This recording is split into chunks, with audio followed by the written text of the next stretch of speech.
बोले शंकर भगवान की जय। हर हर महादेव। तो भक्तगणों, आज सोमवार का दिन है। सोमवार का दिन महादेव भोलेनाथ को समर्पित होता है और सोमवार के दिन जो भी भक्त महादेव की पूजा अर्चना और व्रत करता है उसे सोमवार व्रत कथा ज़रूर सुननी चाहिए।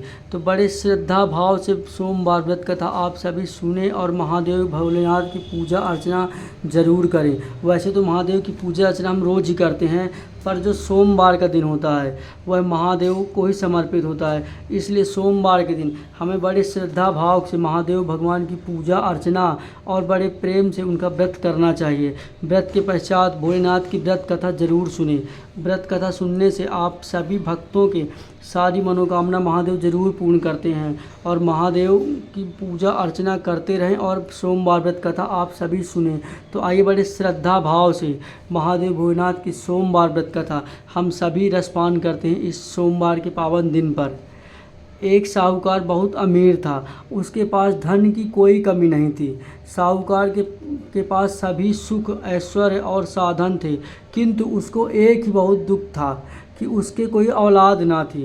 दिन रात वह इसी चिंता में लगा रहता था। वह पुत्र पाने के लिए हर सोमवार को भगवान चंद्रदेव व शिव जी की पूजा करता व व्रत रखता था। साहूकार की भोलेनाथ के प्रति ऐसी भक्ति देखकर एक बार माँ पार्वती जी ने शिव जी से कहा, हे नाथ, यह साहूकार आपका अनन्य भक्त है और सदा ही आपकी व्रत और पूजा भक्ति भाव किया करता है। आप कृपा करके इसकी मनोकामना को पूरी क्यों नहीं करते हैं। पार्वती जी के ऐसे वचन सुनकर भोलेनाथ ने माँ गौरी से कहा, हे पार्वती, यह संसार एक कर्म क्षेत्र है। यहाँ जो भी जैसा कार्य करता है उसे वैसा ही फल मिलता है, अर्थात जैसे कार्य मनुष्य करता है वैसे ही परिणाम भोगता है। किंतु माता पार्वती आग्रह पूर्वक बोली, हे महादेव, यह आपका अनन्य भक्त है। यदि आपको कोई भी दुख आपको उसे अवश्य दूर करना चाहिए। आपका यह अनन्य भक्त है तो आपको इसको जो भी दुख है तो आपको अवश्य दूर करना चाहिए। ऐसा माता पार्वती जी महादेव से कहती हैं। यदि आप अपने भक्तों की मनोकामना पूरी नहीं करेंगे तो मनुष्य आपकी भक्ति सेवा पूजा कैसे करेंगे। पार्वती जी के इस आग्रह को सुनकर शिव जी ने कहा, हे शिवे, इस साहूकार के कोई पुत्र नहीं है, इसी कारण यह दिन रात चिंतित व दुखी रहता है। इसके भाग्य में संतान ना होने पर भी मैं इसे पुत्र प्राप्ति का वरदान नहीं दे पा रहा, कारण यह दिन रात इसी चिंता में रहता है कि किसी प्रकार इसे मेरी भक्ति से एक पुत्र की प्राप्ति हो। इस पुत्र प्राप्ति के लिए वरदान देता हूँ, किंतु महादेव कहते हैं मैं इसे पुत्र प्राप्ति का वरदान तो दे दूँ परंतु उसकी आयु केवल 12 वर्ष ही है। इसका बालक जो है जीवित 12 वर्ष ही रहेगा, इसके बाद वह ख़त्म हो जाएगा। इससे अधिक मैं इस साहूकार के लिए कुछ नहीं कर सकता। यह बात साहूकार सुन रहा था। उसे ये सारी बातें साहूकार भी, जो माता पार्वती और महादेव की वार्तालाप होती, वह साहूकार भी वह सारी बातें सुन रहा था। सुनकर उस साहूकार को ना ही खुशी हुई और ना ही दुख हुआ। वह पूर्वांतर शिव की पूजा व व्रत करता रहा। कुछ समय पश्चात साहूकार की पत्नी गर्भवती हुई और वह 10वें महीने में उसने एक बहुत ही सुंदर पुत्र को जन्म दिया। साहूकार के घर में बहुत खुशियाँ मनाई गई। किंतु साहूकार ने अपने पुत्र की 12 वर्ष की उम्र जानकर कोई खुशी प्रकट नहीं की और इस संबंध में वह किसी को कोई भेद भी नहीं बताया। उसने यह किसी से बात भी नहीं बताई।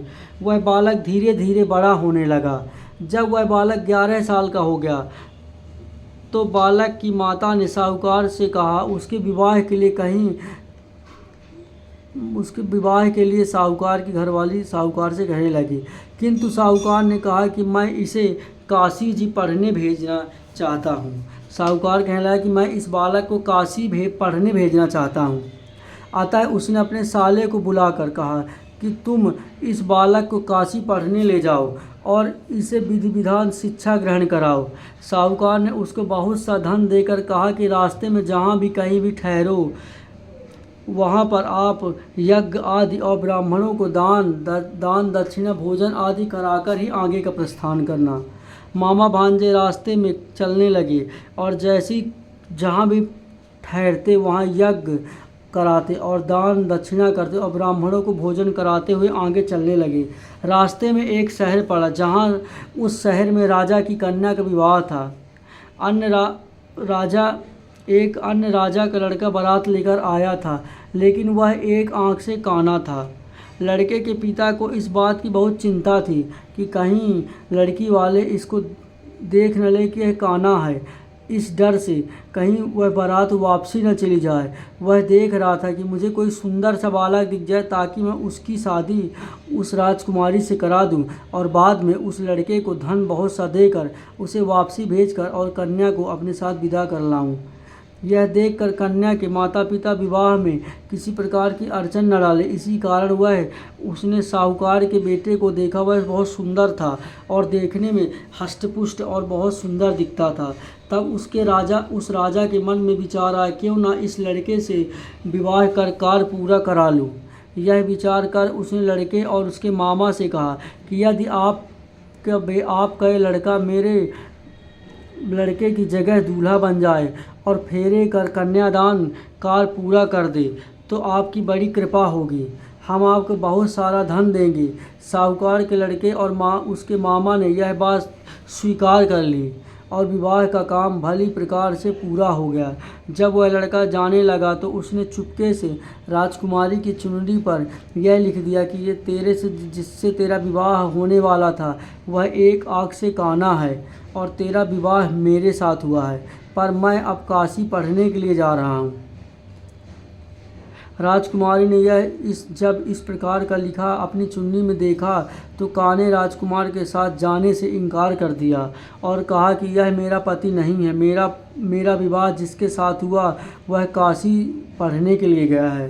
राजकुमारी के पिता ने यह सब जान सुना तो उसने अपनी कन्या को विदा करने से इनकार कर दिया और उस राजा की बारात वापस लौटा दी। उधर साहूकार का लड़का और उसका मामा काशी जी पहुंच गए, जहां लड़के ने पढ़ना शुरू किया और अपना अतिरिक्त समय मामा भांजे यज्ञ दान आदि में व्यतीत करने लगे। सुंदर सा यज्ञ कराते और ब्राह्मणों को भोजन कराते, दान दक्षिणा कराते। मामा भांजे दोनों इस भक्ति के कार्य में लग गए और धीरे धीरे उसकी शिक्षा भी ग्रहण करने लगे। इस प्रकार कई महीने बीत गए। जब लड़का 12 साल का हुआ तो उस दिन लड़के के मामा ने यज्ञ का आयोजन कर रखा था। अचानक ही लड़के की तबीयत खराब हो गई। लड़के के मामा ने कहा कि अंदर जाकर तू आराम कर, तेरी तबीयत मुझे ठीक नहीं, तब तक मैं यह कार्य पूरा करके तेरे पास आता हूँ। तब थोड़ी देर बाद लड़का कमरे में चला गया और थोड़ी देर लेटा और लेटते लेटते लड़के के प्राण चले गए, वह मर गया। तो बहुत दुखी हुआ। मामा उसका समझ तो गया कि लड़का ख़त्म हो गया, पर वह यज्ञ आदि में व्यस्त था, इसलिए उसने यह किसी को नहीं बताया और बहुत दुखी मन से उसने सोचना कि मैं पहले यज्ञ का कार्य पूरा कर लूँ तब कुछ सोचूंगा। लड़के के मामा ने यज्ञ पूरा किया और फिर रोना प्रारंभ कर दिया। वह बहुत ज़ोर ज़ोर से रो रहा था। संयोगवश शिव जी और माता पार्वती जी उधर से ही कहीं और जा रहे थे। पार्वती जी ने भगवान भोलेनाथ से कहा कि हे भोलेनाथ, कोई दुखी व्यक्ति रो रहा है, उसके कष्टों को दूर कर दो। जब शिव जी और पार्वती जी वहां पहुंचे तो उन्होंने देखा कि वहां पर एक लड़का मरा हुआ पड़ा था। तब पार्वती जी ने देखा कि लड़के को पहचान लिया और पार्वती जी ने कहा कि लड़के के मरने का कारण पूछा तो भोलेनाथ ने बताया। भोलेनाथ से माता पार्वती ने कहा, ये तो वही लड़का साहूकार का जिसे आपने वरदान देकर पुत्र की प्राप्ति दी थी, पर यह इतना जल्दी कैसे ख़त्म हो गया। हे गौरी। तब महादेव जी से माता पार्वती जी ने पूछा कि हे भोलेनाथ, यह इतना जल्दी इसके प्राण कैसे चले गए, ये तो आपके वरदान से ही इसको पुत्र की प्राप्ति हुई थी। तब महादेव कहते हैं, हे गौरी, इस लड़के की आयु 12 वर्ष की ही थी, ये अपनी आयु पूरी कर चुका है। तब पार्वती जी ने विनम्र पूर्वक कहा कि हे महाराज, हे भोलेनाथ, आप इस लड़के को जीवित कर दीजिए, नहीं तो इसके माता पिता इसके वियोग में तड़प तड़प कर अपने प्राण त्याग देंगे। माता पार्वती जी ने ऐसा कहने पर माता पार्वती जी की यह बात सुनकर शिव जी ने लड़के को पुनः जीवित कर दिया। बोले कि इसकी आयु तो 12 वर्ष तक ही थी, पर तुम्हारे इतने आग्रह और अनुरोध करने से मैं इसे पुनः जीवन दान देता हूँ। शिव जी की कृपा से लड़का जीवित हो गया और शिव शंकर माता पार्वती जी उधर से अपने धाम की ओर चले गए। शिक्षा पूरी होने पर लड़के और उसके मामा पहले की तरह यज्ञ करते हुए ब्राह्मणों को भोजन कराते, दान दक्षिणा देते हुए अपने घर की ओर चल दिए। रास्ते में दोनों उसी शहर में आए जहाँ पर उस लड़के की शादी हुई थी। जिस राजकुमारी से उसकी शादी हुई थी उसी नगर में वह लोग पहुंच गए। दोनों ने यज्ञ करना फिर उसी शहर में शुरू कर दिया और बहुत से ब्राह्मणों को उन्होंने बहुत सारा भोजन, दान दक्षिणा आदि उनके मन मुताबिक ब्राह्मणों को दान दक्षिणा खूब किया और पूरे नगर में भंडारा कराकर सभी को बहुत सारा भगवान का प्रसाद, महादेव की अर्चना, पूजा अर्चना करने के बाद भंडारा किया और बहुत सारा प्रसाद सभी गाँववासियों और साधु संतों को बांटकर उन्हें दान दक्षिणा उनके इच्छा अनुसार उन्हें दान दम करने के बाद सोचे कि अब घर की ओर जाया जाए। जब वे दोनों यज्ञ करके उस लड़के के ससुर यानी कि जो राजा थे उन्हें तक वह समाचार पहुंचा कि कोई व्यक्ति आकर मामा भांजे दो हैं, उन्होंने पूरे गांव में वह यज्ञ कराया और बहुत सारा धन दान आदि भंडारा कराकर ब्राह्मणों को दान दक्षिणा कर के अब अपने नगर की ओर जा रहे हैं। यह सुनकर राजा, जो उधर से घोड़े से पर बैठकर अपने सेवकों के साथ जा रहे थे, उन्होंने उस लड़के को पहचान लिया। तब राजा ने उन दोनों को महल में ले जाकर दोनों की खूब सेवा की। कुछ समय राजा के महल में रहने के बाद लड़के ने राजा से जाने की आज्ञा की। राजा तो समझ गया कि अब मेरा दामाद यहाँ रुकेगा नहीं। उन्होंने बहुत सुंदर सा उन दोनों के बहुत अति स्वागत सत्कार किया और अपनी लड़की के साथ उन दोनों को मामा और भांजे को अपनी लड़के के साथ विदा कर दिया। साथ में बहुत सा धन एवं दास दासियों को भी उन्होंने भेज दिया। जब वह अपने शहर में आए तो लड़के के मामा ने कहा कि पहले मैं तुम्हारे माता पिता को तुम्हारे आने की खबर सुनवा दूं, तब तक तुम पत्नी सहित यहाँ आराम करो। ऐसा कहकर लड़के के मामा साहूकार को अपने पुत्र के आने की खबर देने के लिए कुछ सेवकों को भेज दिया। घर आकर उसने देखा कि उसकी बहनोई छत पर बैठे हुए थे और उन्होंने यह प्रण कर रखा था कि यदि उनका बेटा जीवित लौटा आया तो वह छत से नीचे उतर आएंगे, नहीं तो छत में ही कूदकर अपने प्राण त्याग देंगे। ऐसा उन दोनों ने अपने मन में प्रण कर रखा था, साहूकार और साहूकार की घरवाली ने। लड़के के मामा ने जब यह समाचार उन्हें सुनाया कि उनका लड़का जीवित लौट आया तो उन्हें विश्वास ही नहीं हुआ था, क्योंकि साहूकार जानता था कि उसके पुत्र की आयु 12 वर्ष ही है, तो वह 12 वर्ष तक ही जीवित रहेगा, इसके बाद उसके प्राण चले जाएंगे। तब लड़के के मामा ने शपथ खाकर, यानी कि जब उसने अपने जीजा साहूकार से कहा कि हम और तुम्हारा बेटा वापस आ चुके हैं, तो साहूकार को विश्वास नहीं हुआ था, क्योंकि वह जानता था कि इसकी उम्र सिर्फ 12 वर्ष ही है।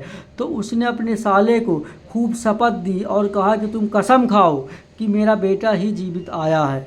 तब मामा ने शपथ खाकर कहा कि आपका पुत्र अपनी स्त्री मतलब आपकी बहू को से बहुत धन और आपकी बहू को दास दासियों सहित घर आया है। तब साहूकार और उसकी पत्नी छत से नीचे उतर आए। उन्हें यकीन हो गया और प्रसन्न होकर साथ अपने बेटे और बहू का स्वागत सत्कार किया और पूरे नगर में घोषणा करा दी कि आज के दिन कोई गांव वाला अपने घर पे चूल्हा नहीं जलाएगा, सभी का भोजन मेरे यहाँ घर पर ही होगा। इस प्रकार की घोषणा सुनकर सारे नगरवासी बहुत खुश हुए और उन सब ने उस रानी और साहूकार के बेटे का खूब स्वागत सत्कार किया। पूरे गांव में खूब धूम धड़ाके ढोल नगाड़े बजने लगे और सभी खुशी खुशी उनका स्वागत सत्कार करने लगे। आतिशबाजियाँ होने लगी, नगाड़े बजने लगे और पूरे गांव वाले खूब प्रसन्नता से झूम झूम कर गाने नाचने लगे।